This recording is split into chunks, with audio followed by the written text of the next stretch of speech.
Share করবা। আর যারা যারা আমার পেজে নতুন আছে সবাই পেজটা ফলো করবা। আমার ইউটিউব চ্যানেল আছে একটা, ইউটিউব চ্যানেলে যাবা, যে হচ্ছে তোমাদের বিস্তারিত কি কি আছে সব মন্তব্য ওখানে করে আসবা। আসসালামু আলাইকুম। আমার আপুরা তো অনেক আপুরা হচ্ছে আমাকে জিজ্ঞেস করছেন, আপু আপনার সেলাই মেশিনটা হচ্ছে কেমন সার্ভিস দেয়, ভালো না ডিস্টার্ব দেয়। তো আমার সেলাই মেশিনটা কিনেছি কিন্তু আমি 1টা বছর হয়ে গিয়েছে। হ্যাঁ, তো আমার সেলাই মেশিনটা আল্লাহর রহমতে খুব ভালো সার্ভিস দেয়। হ্যাঁ, এই যে দেখেন এত ভালো সার্ভিস দিচ্ছে। আজকে হচ্ছে 2 সপ্তাহের মতো এটাকে ব্যবহার করে না বিদায় জং ধরে গেছে। এখন কিভাবে ছুটাতে হবে একটু দেখাই চলেন। এই হলো নিলাম কাঁচি, এই যে দেখা যায় কেমনে ছুটাচ্ছি দেখেন।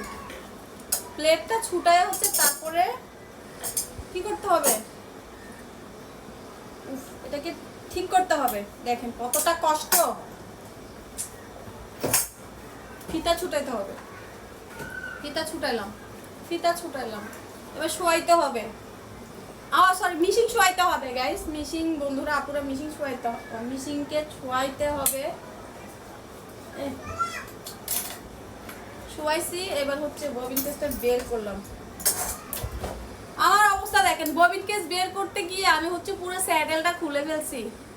এই হচ্ছে আমার সেলাই মেশিং এর সার্ভিস। দেখেন খুব সুন্দর চলতেছে, টান টান টান টান। না যাই হোক, এমনিতে হচ্ছে খুব ভালো সার্ভিস দেয়। আমি অনেকদিন হচ্ছে ব্যবহার করি না, তাই হচ্ছে হ্যাঁ একটু ডিস্টার্ব দিচ্ছে। এখনই ঠিক হয়ে যাবে, তো ঠিক করে হচ্ছে তোমাদের সাথে ভিডিও শেয়ার করব। অবশ্যই আমার ফুল ভিডিও দেখবা। হ্যাঁ, ফুল ভিডিও দেখবা, অবশ্যই জানাবা আসলে কি আমার সেলাই মেশিন ডিস্টার্ব করে কিনা। ঠিক আছে, চলো আমি একটু দেখাই। একা একা হচ্ছে স্যারেল লাগাইতে অনেক কষ্ট হয়ে যায় আমার, বুঝছো। তো ফাইনালি দেখো আমার সেলাই মেশিনের কিন্তু পুরোপুরি স্যাডেলটা লাগানো কমপ্লিট হয়ে গেছে। অনেকটা ময়লা হয়েছে, অনেকদিন ব্যবহার করি না। এখন হচ্ছে এটা পরিষ্কার করবো আর তোমাদেরকে দেখাবো কেমন ফ্রি হয়েছে। আমার মেশিন পরিষ্কার করা কমপ্লিট। সুতাটা পড়ে গিয়েছিল, সুতাটা উঠাই নিলাম। সুতাটা পেঁচে সুন্দর করে হচ্ছে সুতাটা ঠিক করে নিব। তারপরে হচ্ছে তোমরা দেখো আমি কি করে এইখানে কাজ করি। আর তোমরা চাইলে আমার থেকে যদি কিছু জানতে চাও সবাই এই ভিডিওর মাধ্যমে জানতে পারো। তো আমি এখানে সব ধরনের কিন্তু কাপড় সিলাইতে পারি। তোমাদেরকে আমি বলছি ভিডিওতে সব ধরনের কাপড় আমার এই মেশিনে সেলাই করা যায়। চলো এই কাপড়টা তোমাদেরকে সেলাই করে দেখাই, তো অবশ্যই জানাবার ঠিক হয়েছে কিনা। তো আমি হচ্ছে ডাইরেক্ট কাপড় সেলাই করে দেখাচ্ছি। হ্যাঁ, এই ধরনের পাথরের কাপড়গুলো সেলাইতে এসব মেশিনে খুবই কষ্ট হয়, যার কারণে হচ্ছে অনেকগুলো সুই ভাঙে। তারপরও কিছু করার নাই, সুন্দর করে তো সেলাই করতেই হবে।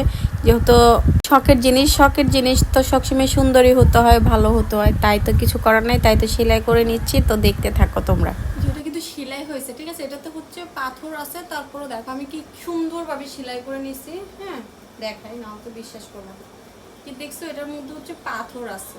আমি তারপর খুব সুন্দর করে সেলাই করে নিচ্ছি। তো আমার সেলাই মেশিনটা আসলে অনেক ভালো। তোমরা বুঝতে পারছো, পাথরের যে কাপড়গুলো আছে ওগুলো সেলাই করা যায়। একটু একটু সুই ভাঙে, এটা কোনো বিষয় না, সেটা ভাঙবে। তো এই আর কি আমার সেলাই মেশিনের বিস্তারিত তোমাদেরকে দিলাম। কেমন লাগলো অবশ্যই জানাবা। আর যদি মেশিন সম্পর্কে কিছু জানতে চাও তাহলে আমাকে অবশ্যই কমেন্ট বক্সে কমেন্ট করবা। আমি অবশ্যই তোমাদেরকে জানানোর চেষ্টা করব যে মেশিনের কোন কোন সমস্যা হলে কোন কোন সমাধান আছে। ঠিক আছে, তো অবশ্যই ভিডিওটা ভালো লাগলে সবাই শেয়ার করবা। আর যারা যারা আমার পেজে নতুন আছে সবাই পেজটা ফলো করবা। আমার ইউটিউব চ্যানেল আছে একটা, ইউটিউব চ্যানেলে যাবা, যে হচ্ছে তোমাদের বিস্তারিত কি কি আছে সব মন্তব্য ওখানে করে আসবা। আল্লাহ হাফেজ।